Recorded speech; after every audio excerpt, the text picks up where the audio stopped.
Okay जनाब, questions, comments और concerns मैं कर लेता हूँ। नहीं ओके नहीं तो ना जनाब, हम लोगों ने सब्जेक्ट स्टार्ट किया और इस क्लेम के साथ किया कि ऑल्दो हम लोग इससे पहले सर्किट्स को सॉल्व करने की टेक्निक्स और इलेक्ट्रिक सर्किट्स को सॉल्व कर चुके हैं, लेकिन वो डीसी सिग्नल्स के लिए था। ठीक है, और इस सब्जेक्ट में हम लोग वो सर्किट सॉल्व करेंगे जो कि एसी सिग्नल पर ऑपरेट हो रहे होंगे। ठीक है, और मीनवाइल हम लोगों ने देखा कि जो टेक्निक्स, जो फार्मूलाज हम लोगों ने इस डीसी सिग्नल के लिए सीखे थे वो एज इट इज़ ट्रू हैं हमारे एसी सिग्नल के लिए भी। ठीक है, KCL, KVL, nodal, mesh, current, voltage divider और उसके अलावा थेवेनिन, नॉर्टन, सुपरपोजिशन, ये सब के सब कुछ में थोड़ी बहुत चेंजेस हैं और ये सब कुछ पॉसिबल जो हो सका उसमें एक बहुत बड़ा फैक्टर तो था हमारा इम्पिडेंस का। ठीक है, वो ओवरऑल ओपोजिशन जो कि आपका सर्किट या कोई कंपोनेंट ऑफ़र करता है आपके सर्किट में, और उसके अलावा हम लोगों ने फेजर्स का इस्तेमाल किया बीच में।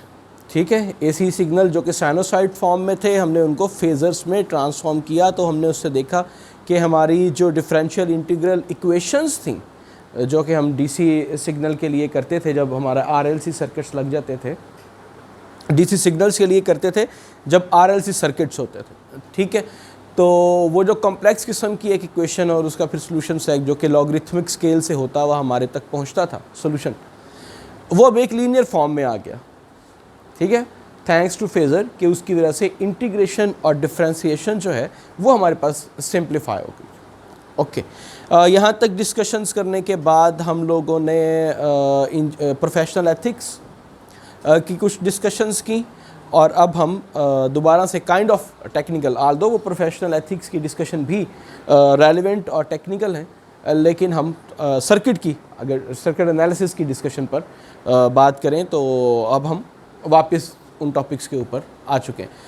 सो आज का जो हमारा नेक्स्ट सेक्शन जो स्टार्ट हो रहा है दैट्स रिलेटेड टू पावर, और अब चूँकि एसी सिग्नल है तो एसी पावर एनालिसिस के नाम से आपका चैप्टर स्टार्ट हो रहा है। ओके जी, बात जो है वो पहले चैप्टर से ही डीसी सर्किट्स को सॉल्व करने से पहले ही उसने सबसे पहला जो तारुफ करवाया था वो हमारा करंट वोल्टेज के साथ, पावर के साथ करवा दिया था। ठीक है, क्योंकि पावर वो क्वांटिटी है जो कि आपके कमर्शियली यूटिलाइज होती है। करंट और वोल्टेज हमारी एकेडमिक लेवल पर इस्तेमाल होता है, आल्दो वहाँ पर भी होता है, लेकिन जो बहुत फ्रीक्वेंट और जो कॉमन इंटरेक्शन आपका इलेक्ट्रिसिटी से होता है वो पावर के थ्रू होता है। तो इसीलिए ये ज़रूरी कि किसी भी इलेक्ट्रिकल इंजीनियर को पावर से रिलेटेड इंफॉर्मेशन होनी चाहिए। तो वहाँ पर हमने ये देखा कि power was equal to voltage and current. Okay, अगर हम ये बात कर दें कि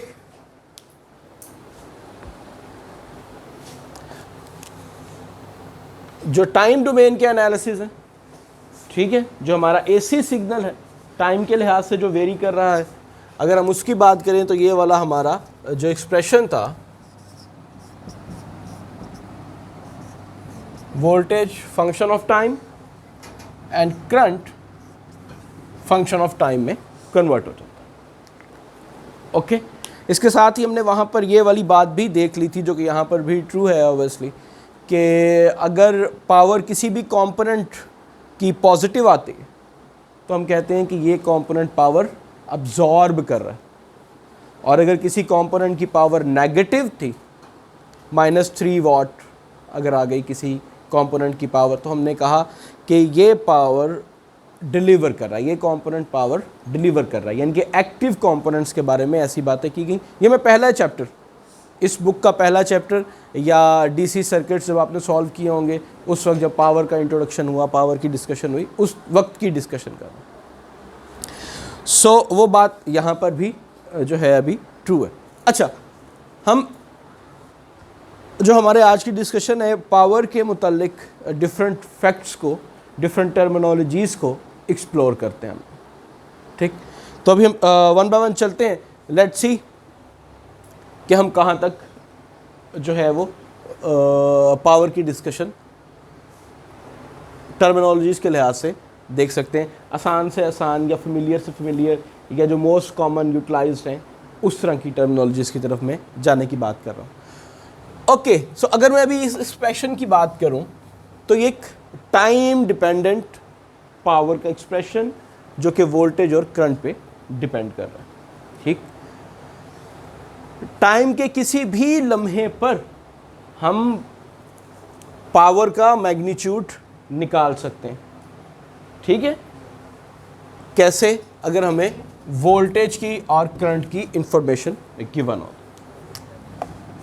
मिसाल के तौर पर हम अपनी डिस्कशन जो है स्टार्ट करते हैं कि जनाब जो हमारे पास वोल्टेज था, अगर मैं साइनोसॉइड सिग्नल लिखना चाहूँ और चूंकि हम कॉस वो रियल फैक्टर की वजह से कॉस को कंसीडर कर रहे हैं, तो मैग्नीट्यूड ऑफ द सिग्नल, हाँ जहां मर्जी चले जाए, कॉस, फ्रीक्वेंसी, टाइम, फेज। ठीक है, ओके। और मैं इस फेज को v से नोटेट करके ये मेंशन कर दूं या डिफरेंशिएट कर दूं कि ये जो फेज है ये वोल्टेज के साथ एसोसिएट, वोल्टेज सिग्नल के साथ एसोसिएटेड है। ठीक हो गया जनाब?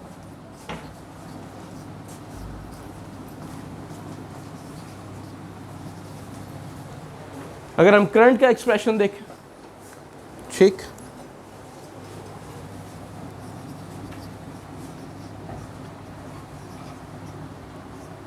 ओके जनाब, और ये दो एक्सप्रेशंस जो मैं यहां पर पुट करता हूं,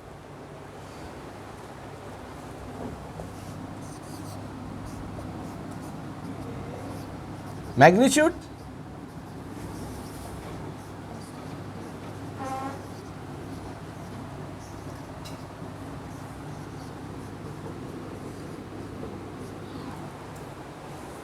ओके।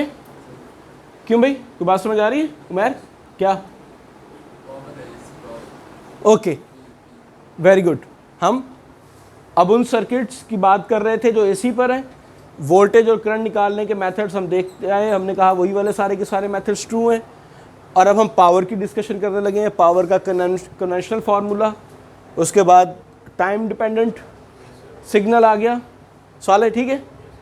हमने कहा अच्छा जी सिग्नल की ये वैल्यू हो सकती है, साइनोसॉइड सिग्नल था ना, कोई भी लिखना था, जनरल सिग्नल लिखा, इस तरह करंट की कोई भी जनरल सिग्नल लिखा तो वो ऐसे हो गया, वापस पुट किया पावर के फार्मूले में, तो ये एक लंबा चौड़ा था एक्सप्रेशन आ गया। ठीक है जी, क्यों मैं शुएब, कोई बात चल रही है अभी नहीं? अब इस एक्सप्रेशन में हमारे पास एक तो मैग्नीट्यूड की टर्म है और दो साइनोसॉइड सिग्नल्स मल्टीप्लाई हो रहे हैं। ठीक, इस एक्सप्रेशन को सिंप्लीफाई या इसको एक और तरीके से हम देख सकते हैं ताकि हम बात कुछ बढ़ा सकें आगे, ठीक, ताकि हमें ये जो मैथमेटिकल एक्सप्रेशन है इसकी फिजिकल इनसाइड के सर्किट के अंदर सिग्नल कर क्या रहा है पावर के नाम पर।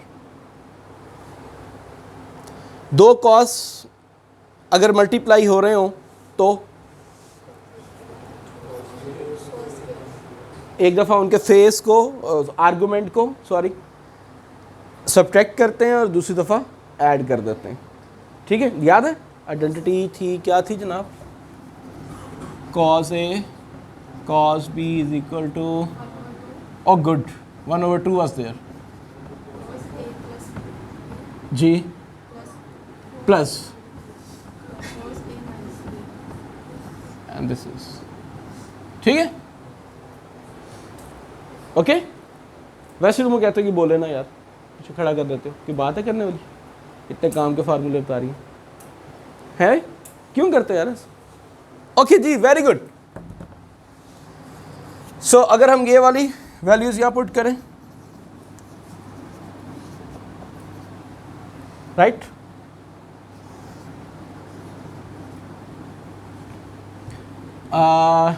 Add 2 times of omega T. ये दो अलहदा फेज, करंट का फेज और वोल्टेज का फेज डिफरेंट या सेम हो सकता है, ये बात हमने देखी है। अभी हम दोबारा से भी आपसे ये बात पूछने भी वाले हैं। शुएब ये बात याद है ना? अच्छा अभी देखते हैं। प्लस और कॉस ऑफ, अब नहीं आएगा ना, a माइनस बी करना है, omega T will cancel out by this omega T, theta हुई माइनस।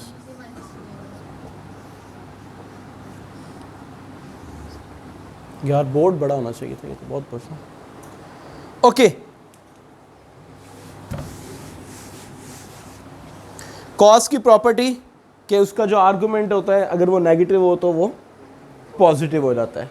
ठीक, सो अगर आप इस को ट्विस्ट भी कर देते हैं, ठीक है, साथ में आप कहते हैं जनाब मैं पहली टर्म ये लेता, दूसरी टर्म वो फार्मूले के अंदर, ओके, ये वाला कॉस पहले ले लेता, वो वाला कॉस बाद में ले लेता, तब भी कोई फ़र्क ना पड़ता इधर।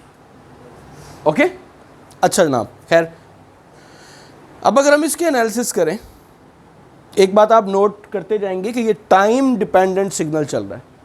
किसी भी टाइम मोमेंट पर, किसी भी टाइम इंस्टेंट पर आप ये देख सकते हैं कि इस वक्त हमारे सर्किट में कितनी पावर है इस टाइम इंस्टेंट पर, ठीक है। और इसी वजह से ये जो भी सारी बात चल रही है इसको हम इंस्टेंटेनियस पावर कहते हैं। मैर इंस्टेंटेनियस पावर, ठीक है, कि अभी अभी इस वक्त मेरे सर्किट के अंदर, अगर आप लोगों ने कभी अपने मीटर को देखा हो, वो जो इलेक्ट्रिसिटी मीटर बाहर लगा होता है, देखा कभी किसी ने? उस पर डिफरेंट रेटिंग्स चल रही होती है, डिफरेंट नंबर्स चल रहे होते हैं, ठीक है। उसके अंदर एक ये नंबर भी होता है इंस्टेंटेनियस पावर का, यानी कि इस वक्त आपके घर के अंदर कितनी इलेक्ट्रिसिटी यूटिलाइज हो रही, कंज्यूम हो रही है, ठीक है। तो माइट बी उस इंस्टेंटेनियस से मुराद ये वाला फार्मूला, ओके। इंस्टेंटेनियस से जस्ट मैं फेमिलियराइज करवाने के लिए बात कर रहा था, ओके। अब जनाब ये वाला जो फंक्शन है, अगर मैं इनको दो सेपरेट टर्म्स में कर दूं, मैग्नीट्यूड दोनों का सेम है इसलिए मैंने बाहर रखा। ये वाला जो फंक्शन है ये टाइम पर डिपेंड कर रहा है। ये वाली जो टर्म है ये टाइम पे डिपेंड नहीं कर रही, वेरी गुड, फेजर पे कर रही है लेकिन टाइम पे डिपेंड नहीं कर रही। हमारा जो टॉपिक चल रहा है वो टाइम डिपेंडेंट एनालिसिस चल रहा है, ठीक है। अभी हम फेजर की डिस्कशन नहीं कर रहे हैं इब्राहिम, ठीक है। आल्दो हमने अभी तक की जितनी भी डिस्कशन की वो फेजर के लिहाज से की हुई है, हमने सारे मेथड्स अपने फेजर के लिहाज से कन्वर्ट कर लिए थे क्योंकि वहाँ पर आसानी थी एनालिसिस करने के लिए as compare to time domain. अभी भी हम यहाँ पर कर सकते हैं या थोड़ी देर में कर लेंगे, लेकिन फिलहाल हम टाइम डोमेन की डिस्कशन कर रहे हैं। शायद आपकी बात समझ आ रही है कि नहीं? ओके। और हमने ये बात नोट की कि ये दो टर्म्स बनी, एक टर्म तो टाइम पर डिपेंड कर रही है और दूसरी टर्म टाइम पर डिपेंड ही नहीं कर रही, ओके। तो अगर मैं यहाँ पर ग्राफिकल रिप्रेजेंटेशन लेके चलना चाहूँ,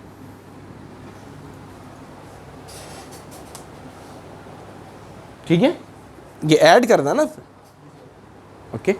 इसको अलहदा से और इसको अलहदा से प्लॉट करके फिर ऐड कर देंगे, सुपरपोजिशन 1 बाय 1 टाइम डोमेन पे। अच्छा, ओके। अगर आप बहुत ज़्यादा इंटरेस्टेड हैं तो हम इसको प्रैक्टिकली नंबरों से लेके चलें ताकि आपका इंटरेस्ट डेवलप रहे, जैसे कि हम ज़ुबानी बात करते हैं, ठीक है। थोड़ा सा टाइम ज़्यादा लग जाएगा, अगर आप लोग कैलकुलेटर इस्तेमाल कर लेंगे तो मेरी हेल्प हो जाएगी। हाँ भाई, ओके। सो लेट्स, वोल्टेज मैं ले लेता हूँ 4, मैग्नीट्यूड इधर से नज़र आ रहा है, इधर इस तरफ, शैब, ओके।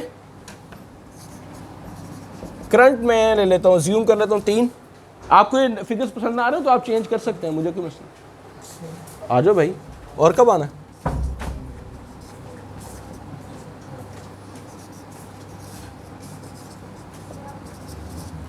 ठीक है जी, हमने रैंडमली नंबर ले लिए, वोल्टेज और करंट का मैग्नीट्यूड 4, 3 ले लिया, तो फेज हमने 40, 30 ले लिया। आप अपनी मर्जी से 90, 150, 320 जो मर्जी आप चाहें नंबर लेके ये चीज़ें कर सकते हैं। और रिज़ल्ट थोड़े से इंटरेस्टिंग, थोड़े से चेंज होंगे, मैं वो भी बताता हूँ कि क्यों, कहाँ चेंज होंगे, बल्कि आप लोग खुद ही जज कर रहे होंगे। तो ये जब चीज़ें हम यहाँ पर पुट करते हैं फॉर दैट एक्सप्रेशन, तो theta V minus theta A 40 minus 10, ठीक है। तो cos of 10 degree multiply by 12 divided by 2 6, multiply by 6 कर देंगे आप। गुड, टी की बात अभी हम करते हैं। Omega is 2 pi F, F 50 ले लेते हैं हम, ठीक है। Okay, very good. हाँ जी, ये वाली टर्म क्या बन गई?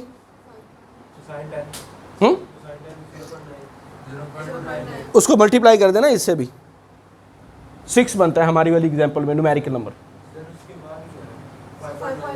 ओके, 5.9, ओके, ये नंबर बन गया। अब काम मजे का शुरू होने लगा, ठीक है। हम अब ये वाला सिग्नल जो है वो उसको वहाँ पर प्लॉट करने लगे। So when time t is equal to 0, ठीक है, 0 t/4 quarter of the signal, t/2 half of the signal, 3 quarter, and that's total t, हमारा टाइम पीरियड। यानी कि एक सिग्नल जो पीरियोडिक सिग्नल ना, जिस तरह ये था, इसका टाइम पीरियड कितना है?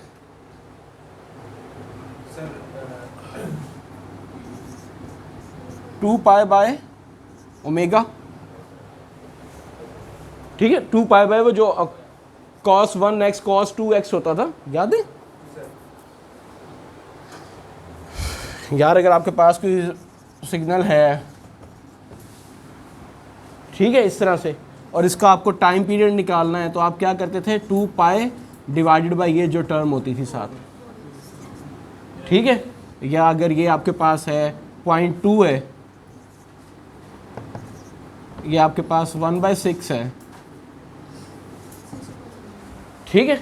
तो टाइम पीरियड ऐसे निकालते थे ना आप। अच्छा, सब कुछ मैं नहीं याद करवाना आप, रिवीजन नहीं, ओके। तो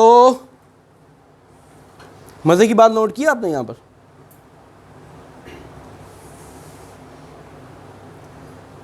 जो वोल्टेज और करंट था उसका time period 2 pi by omega है, जबकि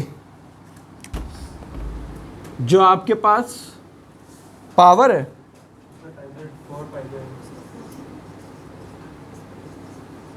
4 पाई,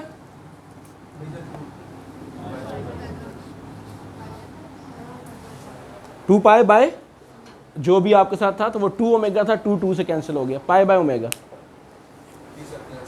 फ्रीक्वेंसी डबल हुई तो टाइम पीरियड कम हो गया। यानी कि जो सिग्नल्स हैं, वोल्टेज और करंट का सिग्नल है, कामरान ये रिकॉर्डिंग हो रही है, इस पर ईमान नहीं है भैया, ये यहाँ पे समझने वाला काम चल रहा है इस वक्त ना। अभी इधर कंसंट्रेशन पूरी यहाँ पे रखनी है, तुम्हें कैलकुलेशंस करनी है।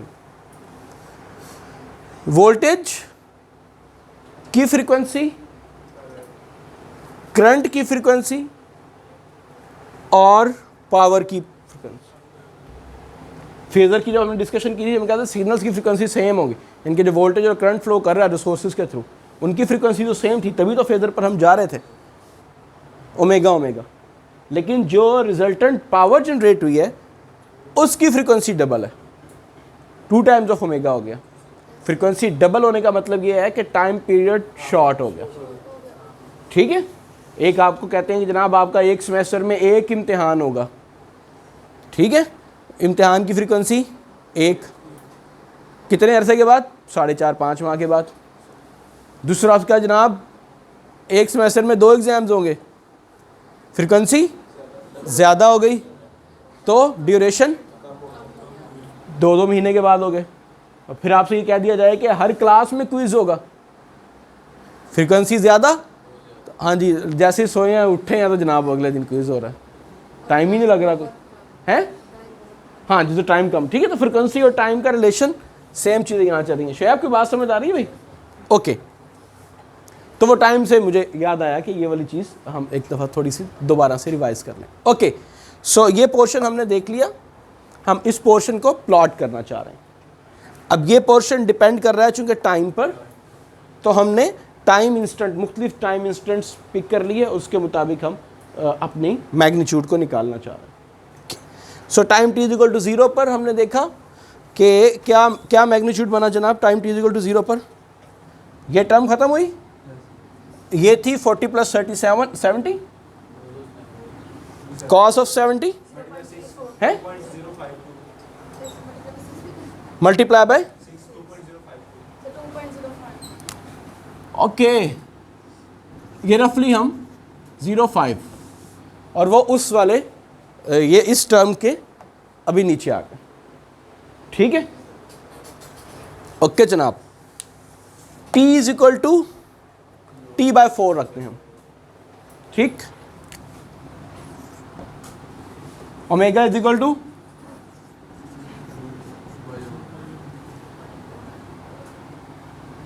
जहाँ मैं गलत लिखूं मुझे बताना है आप लोगों ने, इसलिए कैलकुलेटर आपके पास है। शोएब, ओमेगा की वैल्यू क्या होती है? Omega equal to radial frequency है ना, लीनियर फ्रीक्वेंसी में क्या हम कहते हैं? सॉरी अवैस बता रहा है। Omega equal to 2πf and f equal to नहीं टाइम के लिहाज से फ्रीक्वेंसी और टाइम का relation 1/, okay, and f equal to omega की जगह पर 2π/t लिख रहा हूं मैं भाईजान, इतराज तो कोई नहीं हो। और ये मेरा time instant t/4, okay.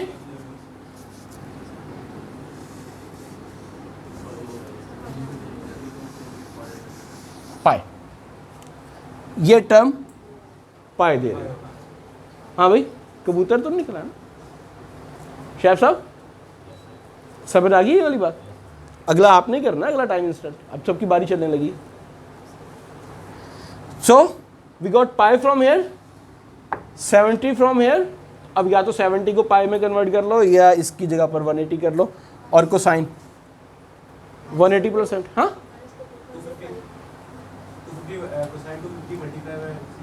Multiply 6 जी, कितना नंबर हो गया? ओके जनाब,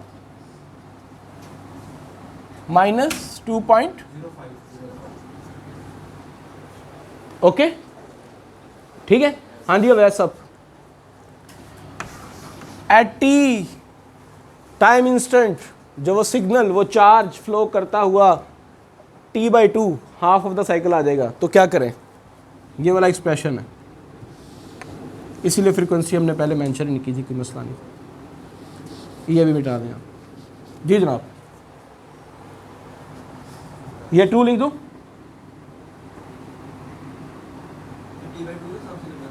जी। अब t/2 के हिसाब से t/2 पर हम खड़े हुए, और अब हम यहाँ पर देख रहे हैं कि अब यहाँ पर पावर का मैग्नीट्यूड कितना है, कैसे करेंगे?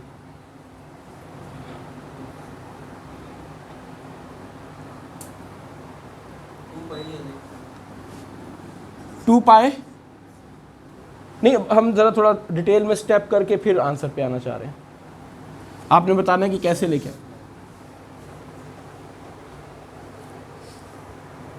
कौन से एक्सप्रेशन को सॉल्व, किस में वैल्यूज पुट करना चाहेंगे आप? इसमें तो ये कहाँ गया? ओके ठीक है, तो अभी जो हमने ये वाली वैल्यू निकाली है वो हमने इसमें वैल्यू पुट की, फिर इसमें वैल्यू पुट की, उनको ऐड किया तो ये -2.05 आ गया था। ये जो भी -2.05 निकाला है, -2.05, ये कैसे आया भला? इस एक्सप्रेशन को सॉल्व किया प्लस इस एक्सप्रेशन को सॉल्व किया, इन दोनों को ऐड किया तो फिर वो आ गया। हाँ शोएब, अरे सॉरी, इसको नहीं किया, साथ वैसे कैसे आ रहा है वो मुझे समझ नहीं आ रही। हाँ उसको हम पहले ही सॉल्व करके वहाँ पे रख चुके हैं, दोनों ऐड हो रहे हैं ना सिग्नल। ये जो ब्लैक वाला ऊपर 5.9 था वो इसको सॉल्व करके साइड पे रख दिया। अब सिर्फ ये वाली टर्म रह गई है जिसको हम सॉल्व कर रहे हैं, ठीक है। इसको सॉल्व करते हुए हमने मुख्तलिफ टाइम इंस्टेंट्स लेने हैं और उसको कैलकुलेट करना है। तो एक टाइम इंस्टेंट 0 और एक टाइम इंस्टेंट t/4 हम ले चुके हैं। अब आपकी बारी है कि t/2 के ऊपर आपने this t is equal to t/2। Physically हम टाइम फ्रेम t/2 के ऊपर खड़े हुए और यहाँ पर हम देखना चाहते हैं कि मैग्नीट्यूड क्या पावर का, कैसे करेंगे।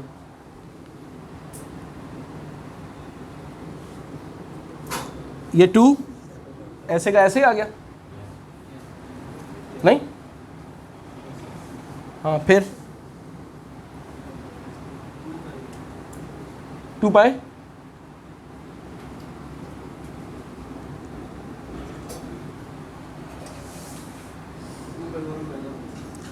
Pi over omega. और अब इस t की बारी t/2 आ जाएगा, ठीक है। अब क्या करें,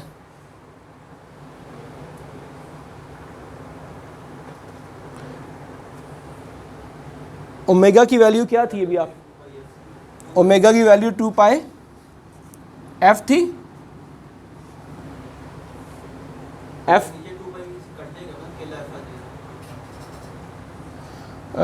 ये वाला 2:2 से काट देते हैं, चलें जनाब, ये भी ख्वाहिश पूरी हो रही। 2 पाई ft आ रहा है। अब क्या करें,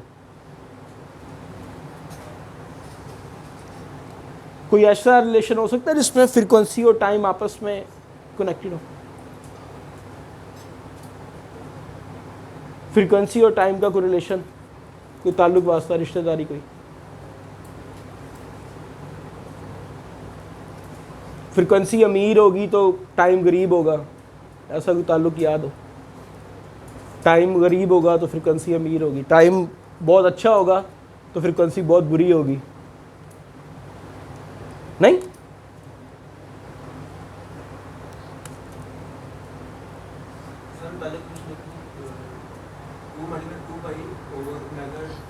ये 2 आ गया जी, ठीक है।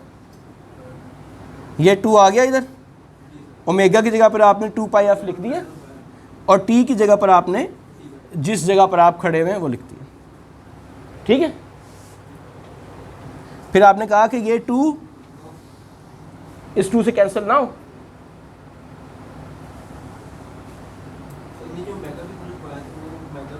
सॉरी मेरी गलती है भाई, ये लो लिख देता हूं मैं।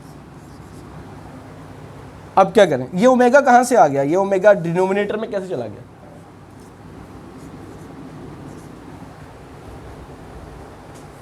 इस ओमेगा की वैल्यू तो 2 पाई f थी ना, तो ये ओमेगा कहां से आ रहा है। इस एक्सप्रेशन की बात हो रही है, सिर्फ 2 ओमेगा t की बात हो रही है।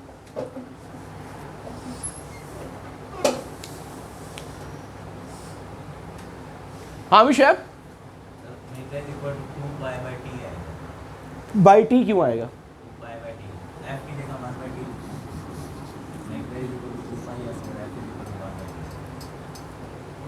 हाँ वैस ओमेगा की जगह कह रहा है कि 2 पाई f लिख दे, नहीं लिखना। 2 पाई बाय ओमेगा क्यों लिखना है हमने। अच्छा चलो ठीक है, 2 पाई f लिख दिया। अब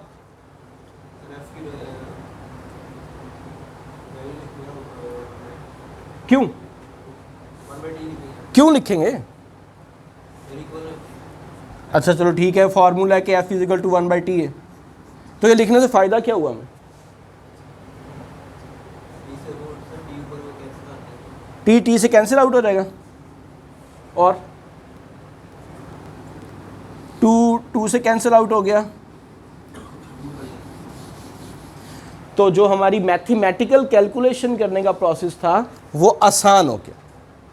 अब जितनी भी वैल्यूज़ हैं वो सारी गिवन है, पहले फ्रीक्वेंसी गिवन नहीं थी, ठीक है, वो तो इन्होंने पूछ लिया धक्के से, हमने 50 रख ली थी।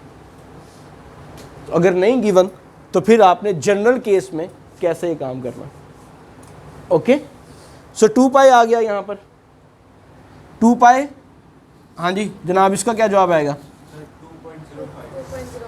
कैसे आया भाई?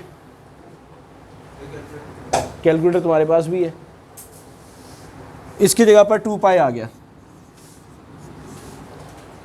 तुम्हारे पास भी कैलकुलेटर है क्या? हाँ तो फिर साले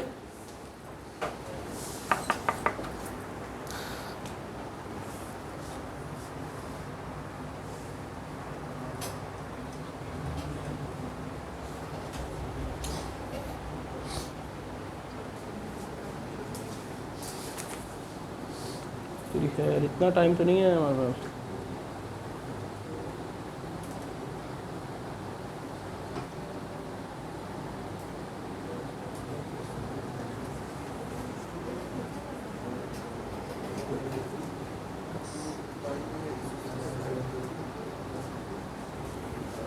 हाँ ना, उसको करने दो, क्या उसको मसला क्या है?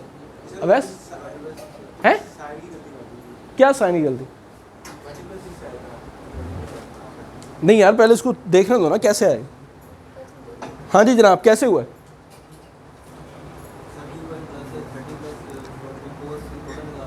हाँ तो ये कितना हुआ? Cosine of this term, cosine of 2 pi plus 70, ये किसी एक तरफ रहेगी, तुम्हें करना पड़ेगा।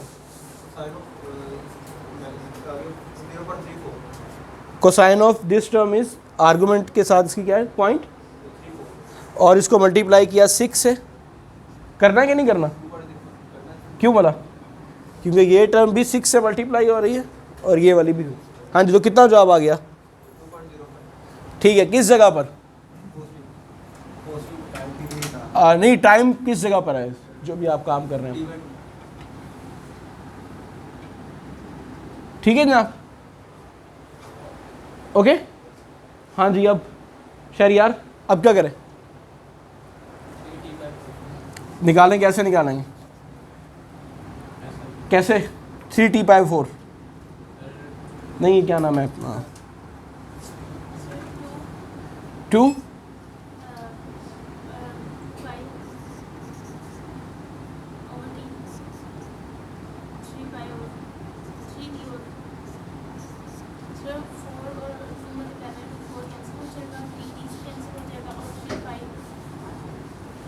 3 पाई। जी जनाब, अब आगे 3 पाई प्लस दिस 70 कोसाइन। ये काम हमारे करने का है नहीं वैसे, लेकिन हम पता नहीं क्यों टाइम ज़ाया कर रहे हैं। हम नतीजों के ऊपर जाना चाह रहे थे, तो जल्दी जल्दी। हाँ जी जनाब, 3t/4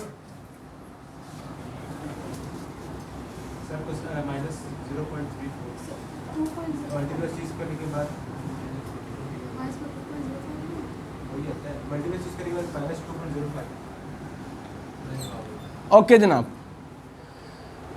और टी के ऊपर जाने के बाद आगे दोबारा से आपके पास क्या आ जाना चाहिए। ठीक है, अगर मैं इसका साइनोसॉइड सिग्नल बनाना चाहूं,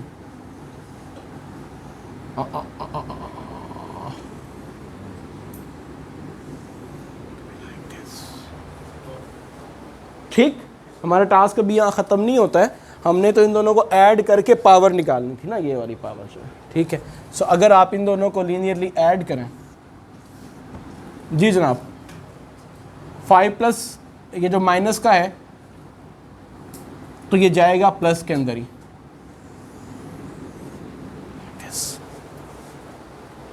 गॉट इट और नॉट? जो भी मैग्नीट्यूड बनेगा वो पॉजिटिव का बनेगा। कामरान,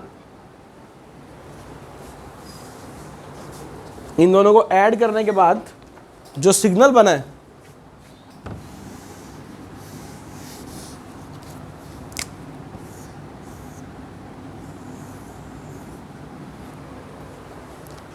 वो कुछ ऐसा बनेगा जो कि ये जो एक्सिस है इससे पॉजिटिव एक्सिस में होगा सारा का सारा। कैसे साले, कैसे? ये सारे का सारा सिग्नल पॉजिटिव साइड पे कैसे चला गया?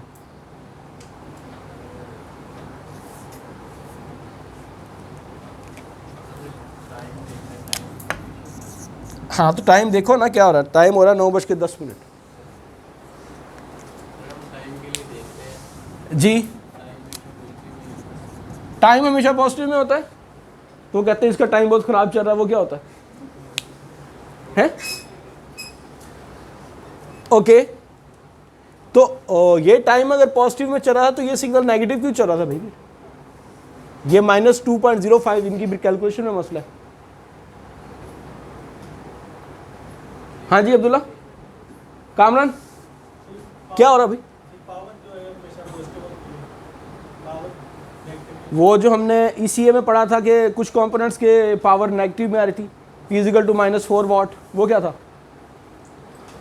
जो सोर्सेज थे, जो एक्टिव कंपोनेंट्स थे, उनकी पावर तो नेगेटिव में भी आ रही थी भाई।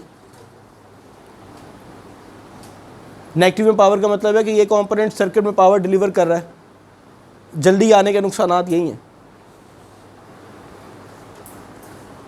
जब आप नहीं थे तो हमने एक रिवीजन की थी, उसके अंदर हमने ये रिपीट कर दी थी चीज़। पावर नेगेटिव में कैसे यार, ये सिग्नल कैसे आ गया? कामरान, हाँ उमैर, इन दोनों को ऐड क्यों करें? साले कामरान, इन दोनों को ऐड क्यों करें भाई?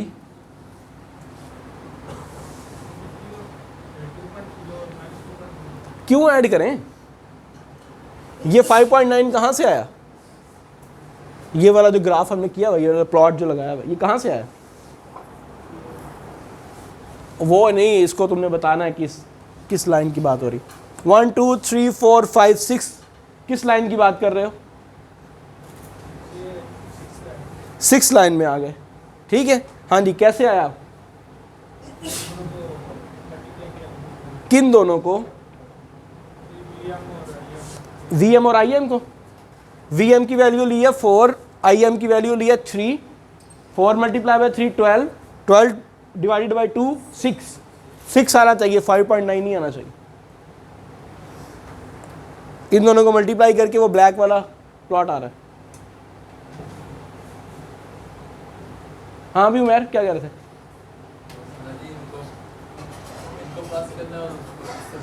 इनको नहीं, सिग्नल्स के नाम ले रहे हैं आप।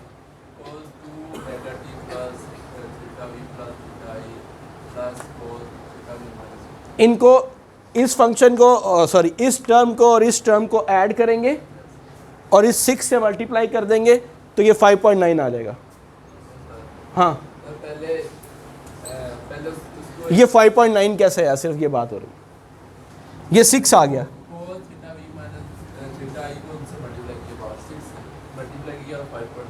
कामरान, कैसे आएगा 5.9? यार इनको, किनको, कौन को? आप इस फंक्शन का नाम नहीं ले रहे, तो नाम लो दो ना। Cosine, very good, very good. हाँ जी, ये इस टर्म को और इस टर्म को ऐड किया और इससे मल्टीप्लाई किया तो ये 5.9 आ गया, ठीक है। और ये ब्लू वाला सिग्नल कैसे आ रहा है?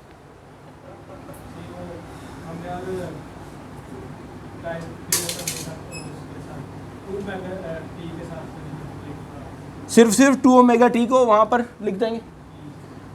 2 ओमेगा टी, टी की वैल्यू 0 है, ठीक है। तो 2 ओमेगा टी की वैल्यू क्या आएगी?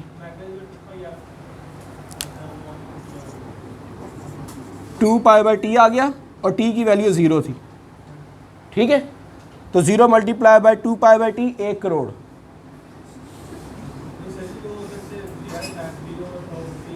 जी जी, मैं इस टाइम के ऊपर खड़ा हुआ हूँ, टाइम t = 0 के ऊपर मैं खड़ा हूँ, ठीक है।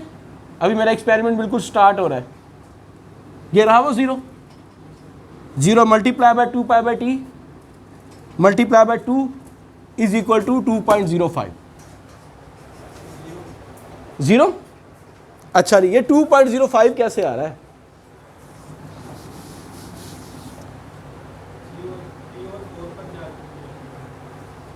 नहीं, ये यहां पर 0 की वैल्यू, टाइम t = t/4 के ऊपर -2.05 आ गया था, ठीक है। तो वो कैसे आ रहा है?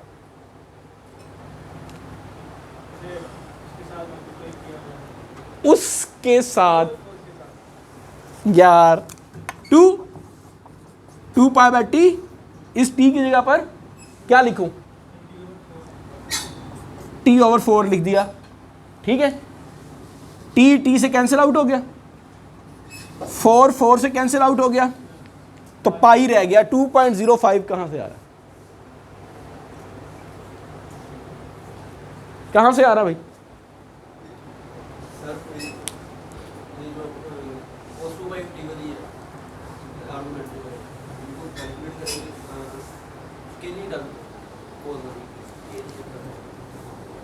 ब्रेक क्यों है?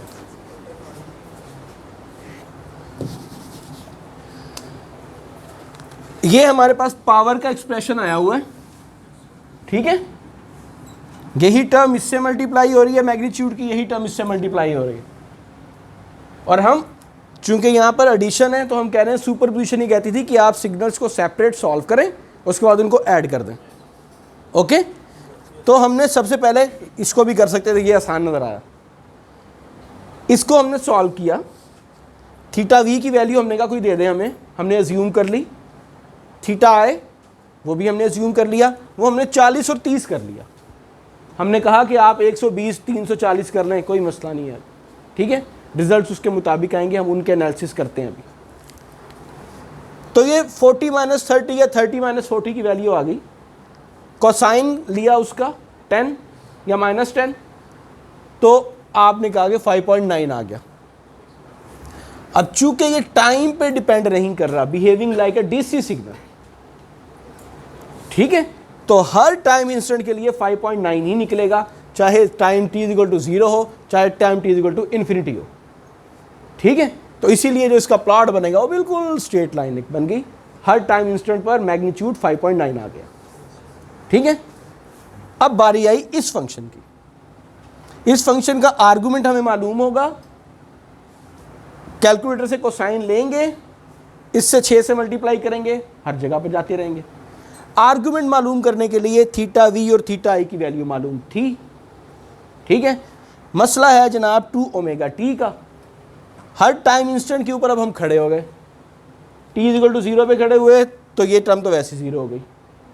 t = t/4 पर खड़े हुए तो ओमेगा की वैल्यू भी मालूम नहीं है, टाइम की वैल्यू भी मालूम नहीं है। तो हमने ट्रिक ये लिया कि ओमेगा को हमने टाइम के फंक्शन में कन्वर्ट किया, 2 पाई/t कर लिया। ओमेगा = 2 पाई f, f = 1/t, 2/t आ गया। t से कैंसिल हुआ, तो अब जो चीज़ें बीच में रह गई वो सारी की सारी नंबर्स थी। Pi is a number, multiply by 2 और 4 और व्हाटसोएवर, ठीक है। और अगर हम उसकी बात कर रहे हैं, रेडियंस की बात करें, तो पाई = 180 हो गया, 180 डिग्रीज हो गया, जो कि अभी हम एक्चुअली बात कर रहे हैं।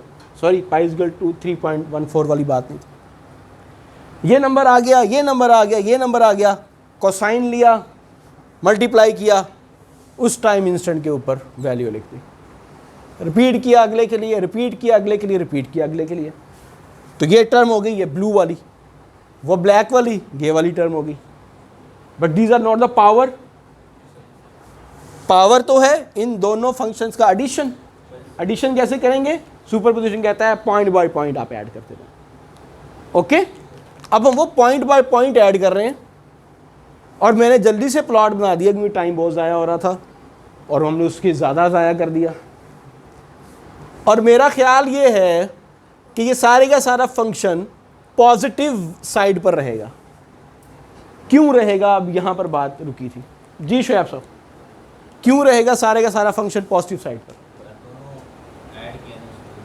जी ऐड किया तो कैसे पॉजिटिव साइड पे कैसे चला गया? ये तो नेगेटिव की वैल्यू भी थी।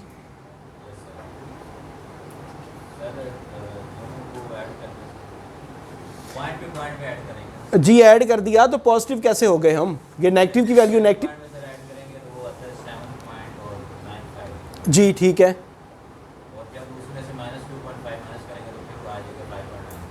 सीधे से एनालिसिस है आईक्यू की, सिंपल सी डिस्कशन कि जो मैक्सिमम नेगेटिव वैल्यू है दैट इज 2.05 और ये है 5.9, तो मैं मैक्सिमम नंबर को भी सब्ट्रैक्ट करता हूं तो वो 3 के करीब समथिंग रहेगा, which is a positive number. तो ये मेरी पीक यहां पे आ गई, ठीक है, ओके। हाँ जी, अब आते हैं हम वो जो फेज हम अपनी मर्जी से ले रहे थे नहीं ले रहे थे। ये सारे का सारा जो सिग्नल है ये पॉजिटिव है, पावर पॉजिटिव है। तो किस किस्म का सर्किट होगा, यानी कि सर्किट में किस किस्म के कंपोनेंट्स लगे हुए होंगे? जी, पावर अब्जॉर्ब कौन करता है? RLC, 3 कंपोनेंट्स लगे हुए। रजिस्टर,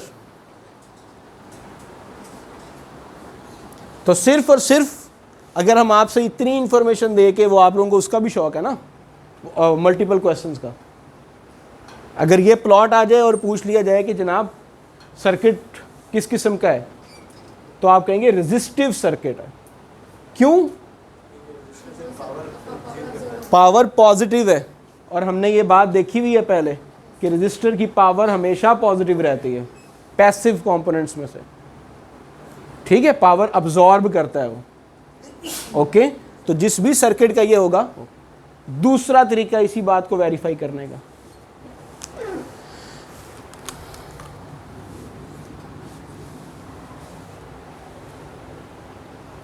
अगर आप लोग याद करें, रेजिस्टर, कैपेसिटर और इंडक्टर जब हमने पढ़ा और जब हमने कहा कि इनके फेजर्स निकालें, तो हमने उनके फेज के दरमियान में डिफरेंसेस देखे, याद है? रेजिस्टर में वोल्टेज और करंट के दरमियान में फेज का डिफरेंस 0 था, जबकि इंडक्टर और कैपेसिटर में फेज का डिफरेंस 90 डिग्री था। या वोल्टेज लीड कर रहा था या करंट लीड कर रहा था। कितना लीड कर रहा था? 90 डिग्री से लीड कर रहा था, ठीक है। अब देखें कि जो आपने नंबर लिया था थीटा वी और थीटा आई का, it is very close to 0। 40 और 30 डिफरेंस जस्ट 10 का।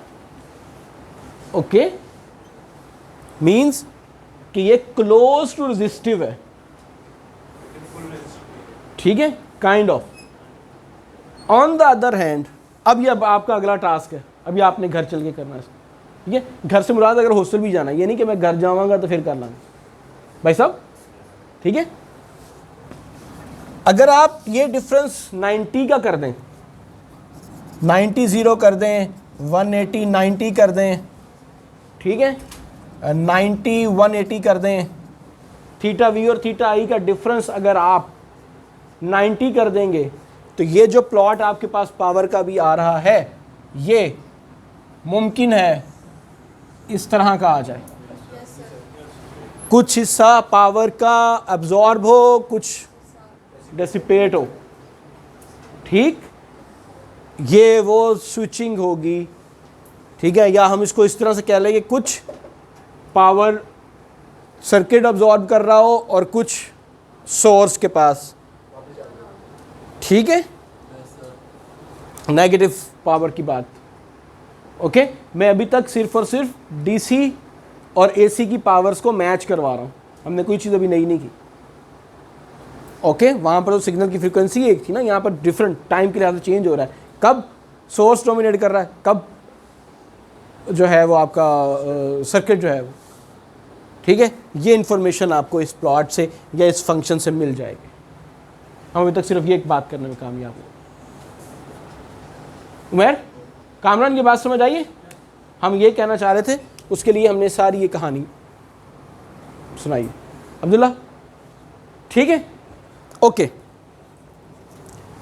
और इसमें एक इम्पॉर्टेंट कोई और चीज़, हाँ जी जनाब, अब इशू ये है कि इंस्टेंटेनियस पावर जो है, हर टाइम इंस्टेंट के ऊपर जो पावर है, that's very difficult to calculate, ठीक। केड़ा बंदा बिठाइए और आराम नाल बैठा T=T/2 करता रहे, तो नाल करता रहे, ठीक है।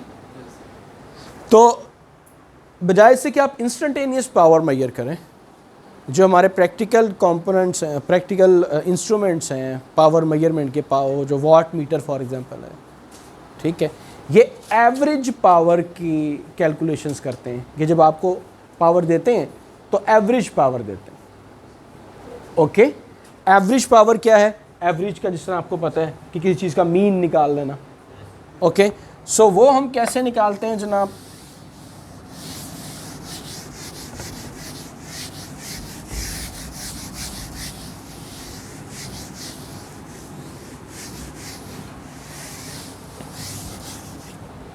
मीन का फॉर्मूला आपको पता है कि जितनी भी चीज़ें हों उनको ऐड करके टोटल के ऊपर, ठीक है। अगर हम इसको इंटीग्रेशन फॉर्म में लिखें,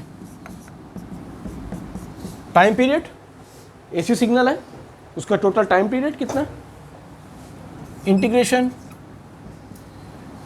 वेलोसिटी, और जो आपका फंक्शन था दिस वन, यानी कि दिस वन, ठीक। अगर हम अब इस फंक्शन की इंटीग्रेशन करें,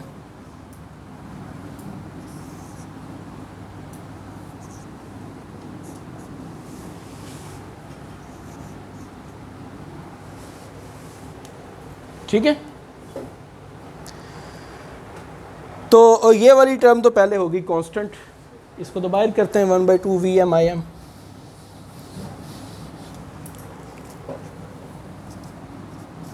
वन ओवर टी, ये ऐसा ही रहेगा 1/2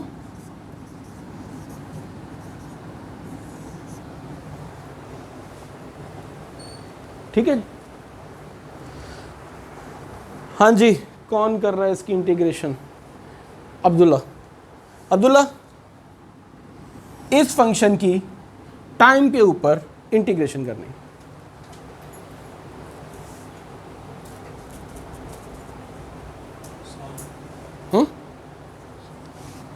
cosine of theta v minus theta है, इंटीग्रेशन टाइम पर,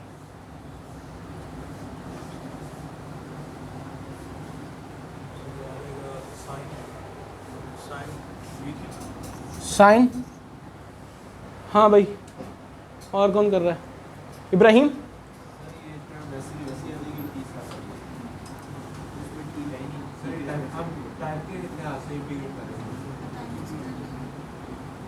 ये क्या बात है, हाँ भाई इकरा, इंटीग्रेशन इसकी करनी, कोसाइन की इंटीग्रेशन साइन आ गई,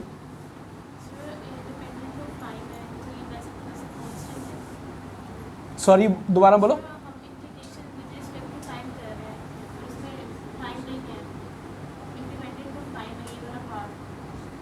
हाँ भाई क्या कह रहे हैं, सर सही कह रही है, क्या कह रही है, सर उसमें टाइम नहीं है, इसलिए वैसे का वैसे ही याद है, इसकी इंटीग्रेशन वैसे ही है। 5x की इंटीग्रेशन जब हम करते थे तो ये 5x²/2 नहीं बनता था, क्यों, dx होना चाहिए ना फिर आगे, ओके ये होना चाहिए, हाँ भाई ये क्या बातें कर रहे हैं वैसे,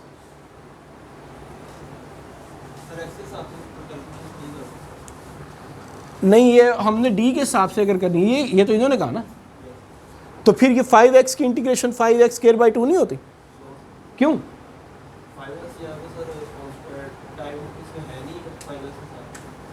इंटीग्रेंट जिस चीज़ के ऊपर हम, जिन चीज़ों को हम सम करना चाह रहे हैं वो चीज़ें तो यहाँ पर है ही नहीं, जिन चीज़ों को हम इंटीग्रेट करना चाह रहे हैं, ठीक है। मिसाल के तौर पर एक ईंट रखी हुई थी और हमने कहा कि इन तमाम ईंटों को हम ऐड करें तो ये दीवार बन जाएगी, ठीक है। उस ईंट की इंटीग्रेशन जो है वो ये, हमने ईंट बनानी थी सीमेंट और बजरी की, ठीक है। हम कहते हैं कि अच्छा जी इस ईंट से आप सोने चांदी की दीवार बना दें, अब सोने चांदी की ईंट तो नहीं है, ठीक है, या कुल आबादी है, इसमें जानदारों की अमाउंट बताएं, पौधे भी आ जाएंगे, जानवर भी आ जाएंगे, इंसान भी आ जाएंगे, इस पूरी की पूरी आबादी में चौपाओं की तादाद बताएं, तो फिर तो सब लोग नहीं आएंगे ना, पौधे नहीं आएंगे, कुछ इंसान भी नहीं आएंगे, कुछ इंसान तो आ भी सकते है, ओके, ठीक है। तो इंटीग्रेशन करते हुए या डिफरेंशिएशन करते हुए, ये बात आप लोगों को बहुत अच्छे तरीके से पता है, इंटीग्रेंट जो है वो मैटर करता है, ओके। सो यहां से हमें पता चला कि ये टर्म तो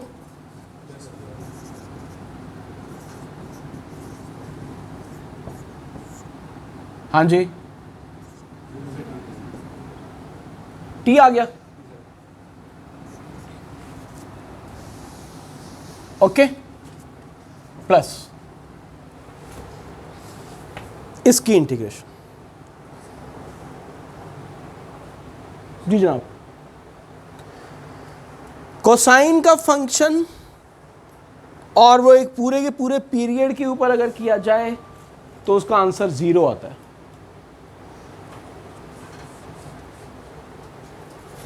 integration is area under the curve, ठीक है।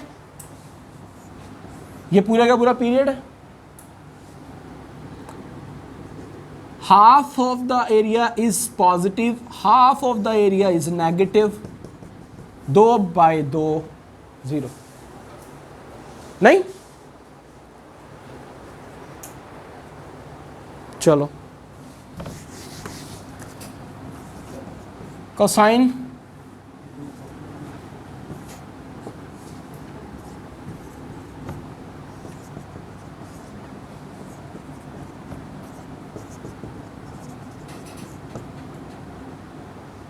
साइन 2π माइनस, जी क्या जवाब है?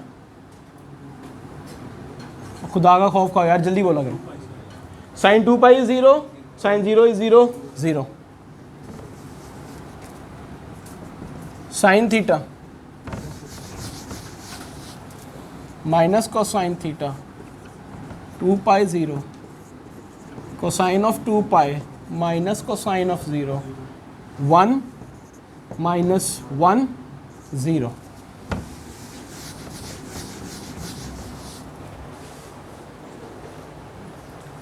साइनोसॉइड फंक्शन पीरियोडिक हो तो उसकी इंटीग्रेशन 0 नहीं।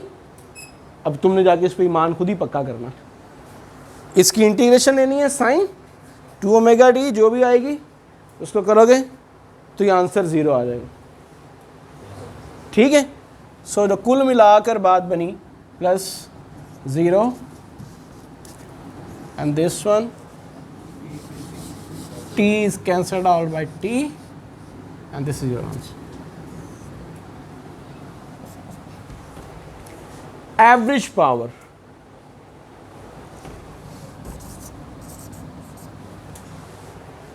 डिपेंड करती है दोनों सिग्नल्स के मैग्नीट्यूड पर और उनके फेज पर, टाइम पे डिपेंड ही नहीं करती। और यही तो टारगेट था। पहले इसमें मसला क्या हो रहा था, हर टाइम इंस्टेंट के ऊपर देखना पड़ा था कि भाई अब क्या है, अब क्या है, अब क्या है, ठीक है, जो कि मुश्किल था। अब क्या कर रहा है वॉट मीटर आपका या कोई भी डिवाइस जो कि पावर मेजर कर रहा है कि जनाब उसने दोनों का मैग्नीट्यूड लिया, उनको मल्टीप्लाई कर दिया और दोनों का फेज लिया और उसको ऐड या सब्ट्रैक्ट किया और उसका कोसाइन ले लिया। इस मसले से भी जान छूट सकती है। कैसे? बहुत मेहरबानी आपकी। अगर आप फेजर में चले जाते हैं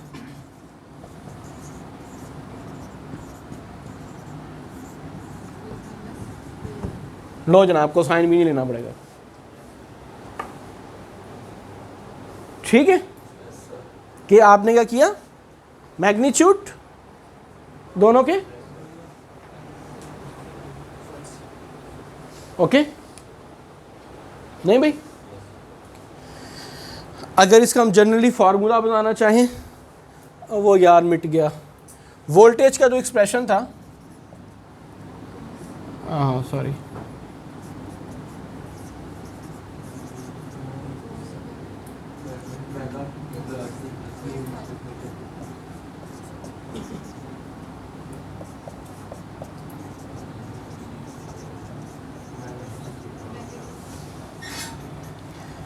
इसकी फेजर फॉर्म शोएब, इस सिग्नल की फेजर फॉर्म क्या है?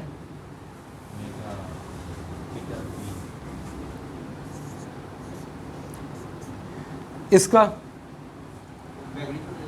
क्या है मैग्नीट्यूड? Very good.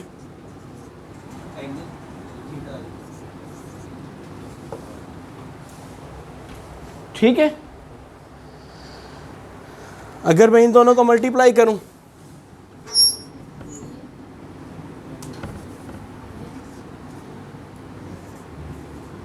वो जो फेजर के लिए हमने नोटेशन रखी थी, ये फेजर आ गया ना दोनों।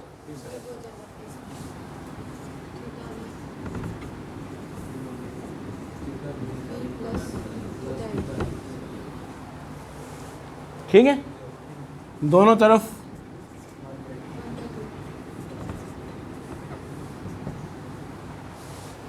तो ये दोनों एक्सप्रेशंस बराबर आ गए।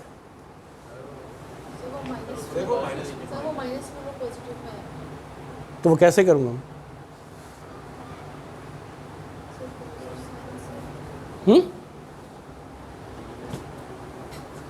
मैच तो नहीं कर रहा, बाकी बात तो ठीक है आपकी कि यहाँ पर जो फेज है वो नेगेटिव में है और यहाँ पे फेज जो है वो पॉजिटिव में। कैसे? शाबाश। वो फिर पूरे का पूरा फंक्शन आप करेंगे तो यहाँ पर भी करेंगे तो वहाँ पर भी करेंगे, अगर आप इमेजिनरी टर्म ले रहे हैं। ठीक, बिल्कुल ठीक। अभी हम रियल पार्ट की बात कर रहे हैं, it is basically the real part.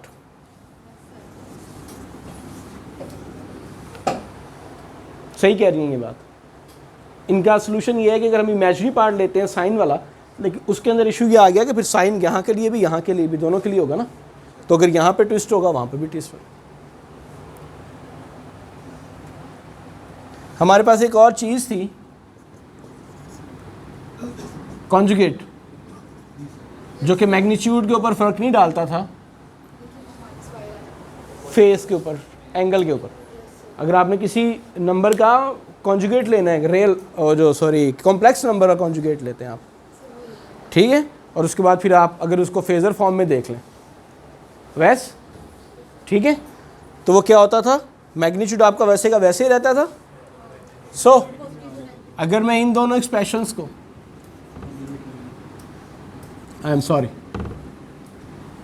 अगर मैं अपने करंट वाली वैल्यू का कॉन्जुगेट ले लूं तो, क्योंकि अब ये वाली और ये वाली तो VM IM दोनों एंगल्स हैं। सो एवरेज पावर का जो फॉर्मूला है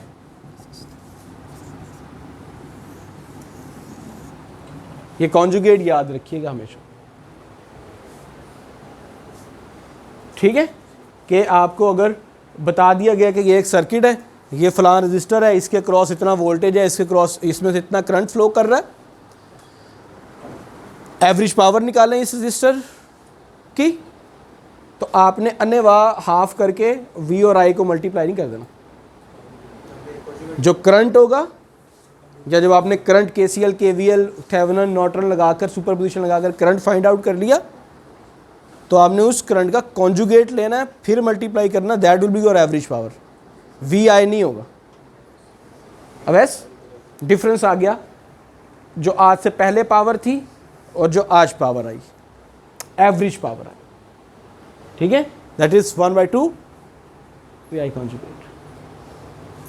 ओके, वेरी क्विकली हम एक दो एग्जांपल्स कर लेते हैं। ठीक है,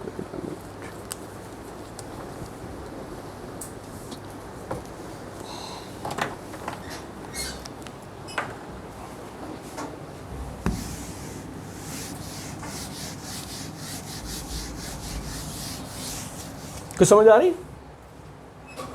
समझ आ रही हूँ मैं? मजा आ रहा है? That's it, good Shahriar.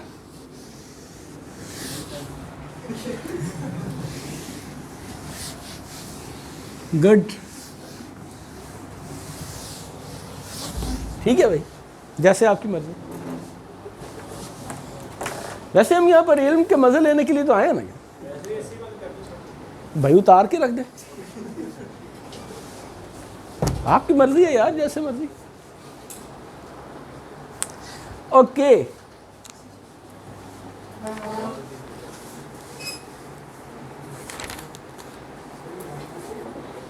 Let's solve practice problem 11.2। वो कह रहे हैं कि करंट गिवन है, अभी जो बात हमने की, करंट उसने आपको दे दिया कि जनाब 33 इज द मैग्नीट्यूड और flows through an impedance 40, okay, 22 है, sorry. Find the average power deliver to the impedance. Average power के नाम से आपके साथ आपके जहन में ये बात आई,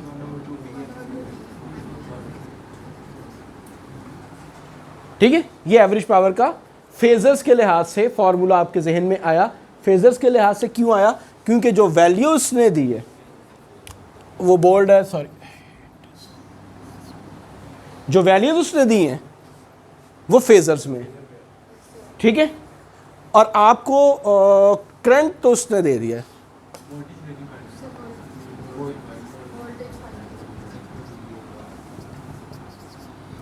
वोल्टेज फाइंड आउट करना है आपने। कैसे? Very good, okay.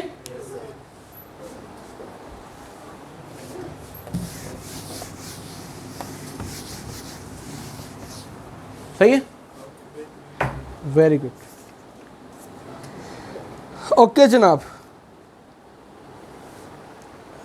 एक सर्किट आ गया जनाब एज यूजुअल,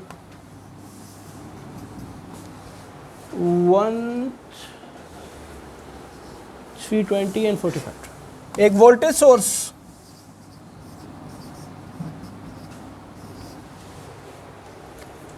एक वोल्टेज सोर्स, फेजर का वोल्टेज सोर्स लगा हुआ है, ठीक है जी। कनेक्टेड है एक रजिस्टर और एक इम्पीडेंस के साथ।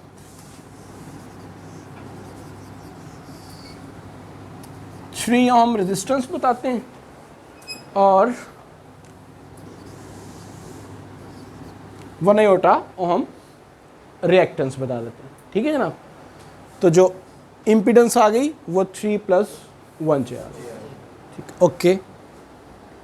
Calculate the average power absorbed by the resistor and inductor, okay जनाब। अगली चीज, find the average power supplied by the voltage source. Voltage source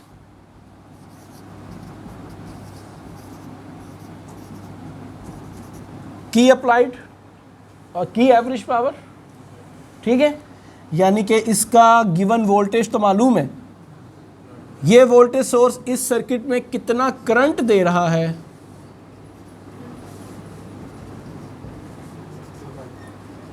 एक तो ये मालूम करना हो गया, ठीक है जी।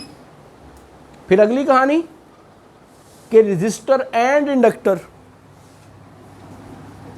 1/2, ठीक है जी। ना इसके अक्रॉस वोल्टेज मालूम है ना इसके अक्रॉस,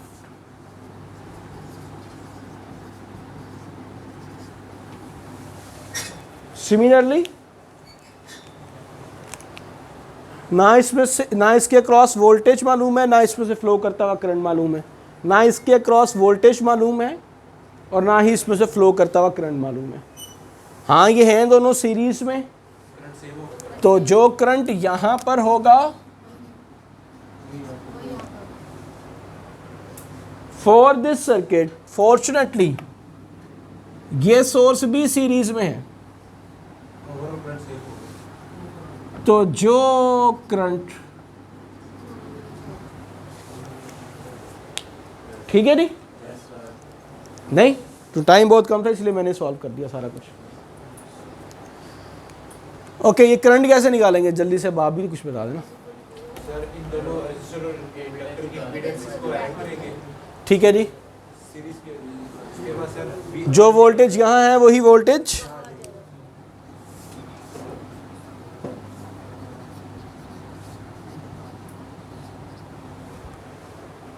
ठीक है। सो ये जो आई की वैल्यू है V/G से, इसमें से आए और इसमें से आए जो फ्लो कर रहा है वो मालूम हो गया।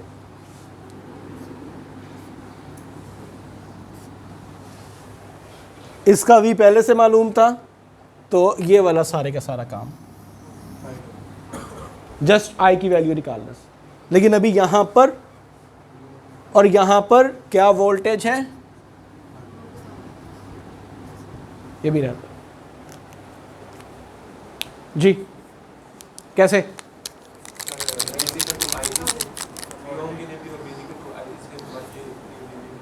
हाँ जी साले क्या कह रहे हैं?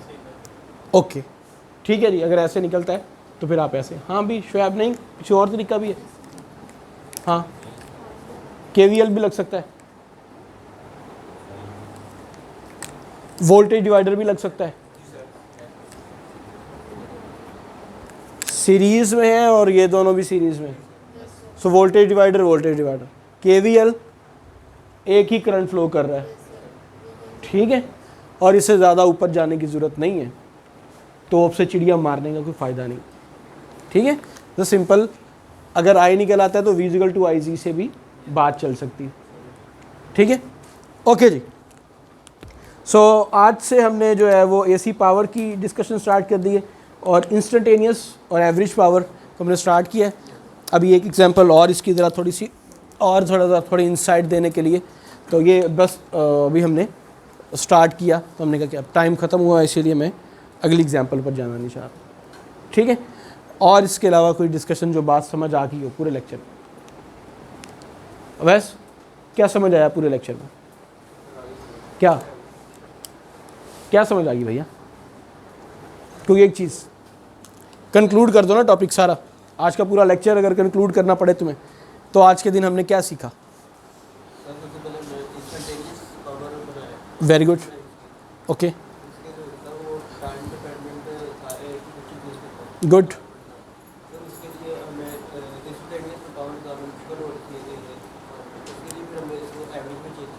ओके गुड, ठीक है। तो हमने इंस्टेंटेनियस और उसके बाद फिर एवरेज पावर के फार्मूलाज देख लिए और हमने उनको किस तरह से अप्लाई करना है थोड़ी बहुत हमने इनसाइड ले लिए। और जो हमने पहले बातें पढ़ी हुई थी कि पावर अब्जॉर्ब पावर डिलीवर वाली बात जो होती है वो यहाँ पर भी ट्रू है। अब यहाँ पर मसला ये आ गया कि रजिस्टर के लिए अलहदा कहानी, इंडक्टर और कैपेसिटर यानी कि रिएक्टेंस के लिए अलहदा से कहानी कि वो पावर नेगेटिव होगी तो वो साइनोसॉइड सिग्नल नेगेटिव साइड पर जा रहा है या नहीं जा रहा है, ठीक है। और उससे ये जजमेंट कि आपका जो सर्किट है वो रेजिस्टिव है या रिएक्टिव है, ठीक है। और इससे पहले हमने एक कहानी जो थी वो चलाई नहीं थी, एक टॉपिक था, सब टॉपिक आपकी बुक के अंदर नहीं है, कि हमने इम्पीडेंस से सर्किट किस तरह से जज करना है कि अच्छा ये इम्पीडेंस है तो इसका मतलब है कि सर्किट तकरीबन कुछ ऐसा होगा, ठीक है। उसी तरह का टॉपिक अगर आपकी पावर का सिग्नल ऐसा आ रहा है तो आपकी जो लोड लगा हुआ होगा, ठीक है, उसकी क्या प्रॉपर्टीज़ हो सकती हैं, ओके, वो इस तरह की ये चीज़ें। ओके जनाब, ठीक है, थैंक यू।